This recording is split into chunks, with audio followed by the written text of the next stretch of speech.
What job is highly praised but is actually crap? Veterinarian.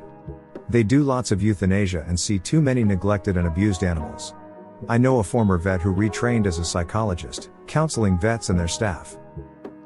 Based on all the news over the past couple years, EMS/EMT. The pay is shit, the hours are awful, half the equipment is broken, it's dangerous, and you end up losing a lot of people. Neurosurgeon.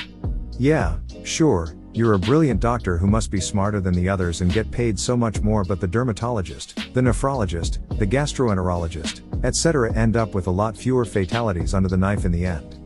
My NS buddy bailed early on the career from PTSD.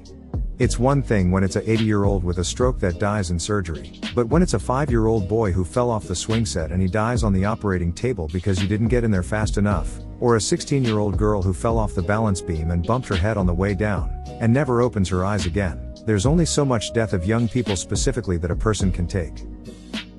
Social worker, I'd imagine.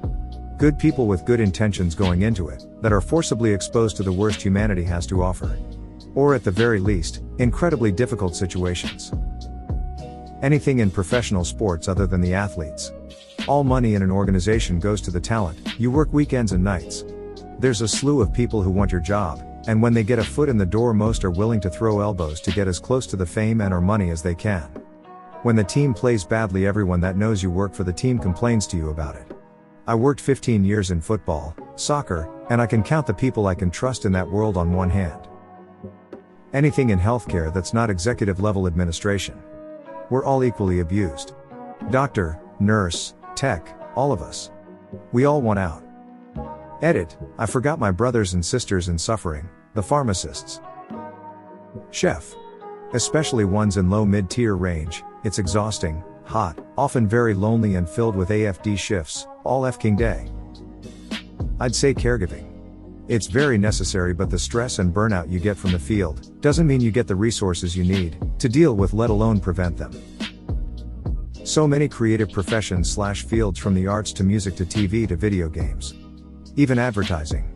Take advantage of the enormous number of people who want to work in those fields to do something creatively fulfilling / not just another desk job. So you end up with shit wages, long hours, high turnover. It's not always great. Being a scientist is pretty stupid. I've busted my ass for around a decade in school to become a respected expert in my field. Having a PhD means I'm one of the most educated people on the planet. And after all that, universities are out here offering $60K/year. It's viciously insulting. Pharmacist.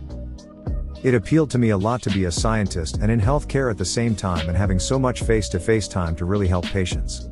Reality, 14-hour shifts with no breaks, including pee or water breaks. Yes, it's illegal, but every big chain does it. Spending more time dicking with insurance claims to save the patient a few bucks and leave me with negative reimbursement 80% of the time. Playing police with drug addicts trying to get early refills. Fixing doctors' mistakes all too frequently while the doc gets all the credit. Getting screamed at multiple times a day for things not my fault, because after all, it is just a retail job.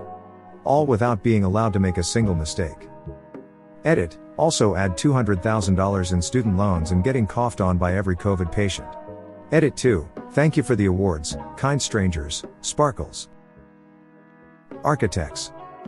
I'm in school for it right now and I can't even count how many people have said to me, oh wow, you're gonna be making the big bucks when they find out. Architecture salaries, particularly for those who are unlicensed, are orders of magnitude lower than people think. Architecture, I think, has generally been seen as a very glamorous profession where you spend all day drawing kick-ass buildings and then handing it off to an engineer or some other lackey to figure it out. Of course, I'm not saying that situation doesn't happen though, an idea that has been perpetuated by the relatively small number of starchitects who earn a disproportionate amount to the rest of the profession, and of course historical figures like Mies, Corbusier, and FLW. The hours are insane and compensation extremely low, like to the point that it's endemic to the field compared to the amount of work that's done and the training required. By the end of my studies I will have gone to school and worked internships as long as most doctors, and I will never make the salary of a doctor. Couple that with historically poor working conditions and lack of stability against recessions, and it's a pretty tough profession.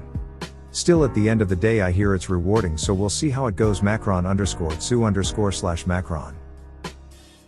Like 95% of finance. I say my company name and people assume I make a shitload of money and that I must be insanely smart and successful. Not really lol.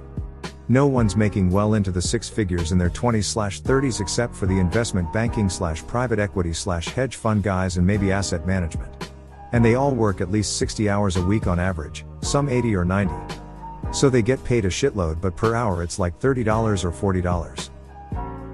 Working at a dog kennel. It sounds like it would be lots of fun hanging out with all the good doggies. No. Over half of the dogs don't listen. You're in the same room, getting your eardrums blown out because of the constant loud barking.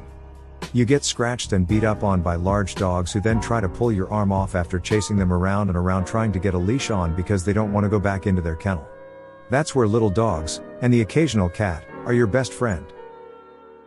Everyone thinks that electrician is a nice cushy job, and don't get me wrong, you can certainly find a niche that is, where you casually wander around wiring up the occasional plug or panel, but the vast majority of the work done is just a massive PITA. Oh cool, you wire up new houses? Got to get a whole house roughed in a day or you start falling behind quota. New build commercial?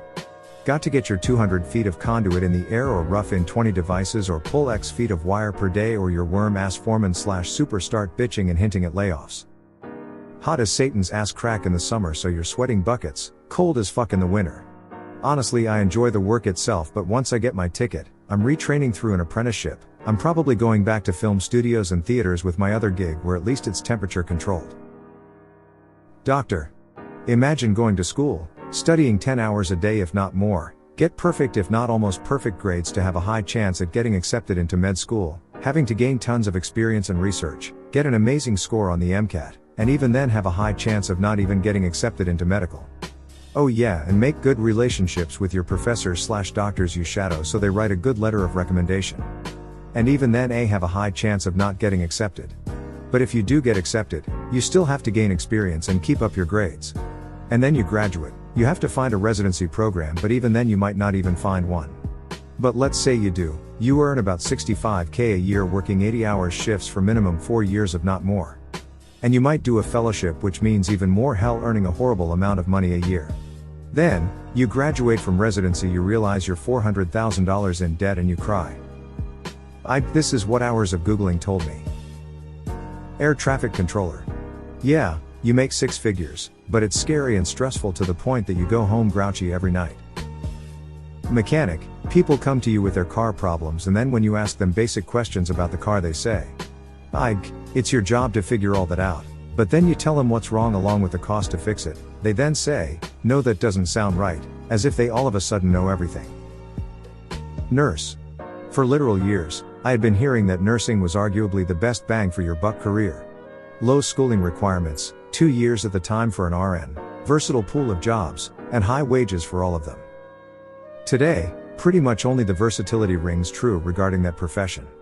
Schooling is now on par with virtually any other degree, 3 years for an associate's degree, but more and more hospitals are asking that nurses get bachelor's degrees before applying. And the wages don't match the level of work most jobs in the field demand unless you work far away from home. There's a reason they're all going into agency now. Why work in your local hospital for $30 per hour when you can do the same exact job 2 counties over for $90 per hour? Nursing is not what it was 5 years ago, and I feel bad for students who were sold on the lie that the field is the perfect mixture of easy to get into and making bank. Bedside nurse. You do it all, server, butt wiper, walker, feeder, mediator, etc., but you get yelled at, shit on, and blamed for all the things. Plus, people are constantly saying you are not good enough and it's normal to verbally/physically abused. Oh, and don't forget that you always are forced to take on more responsibility than is normal, leaving you in a constant mode of not keeping up and always forgetting something. Never good enough, but having an internal, never-ending push to be great because you care about people. Being a teacher in the USA. Low pay. Babysitting defective children. Now they're expected to get combat training. Madness. Opposite, being a binman is always looked down on, especially in school, but usually it pays better than being a teacher. Thank you for watching Reddit Stories. May you and your loved ones have a blessed day.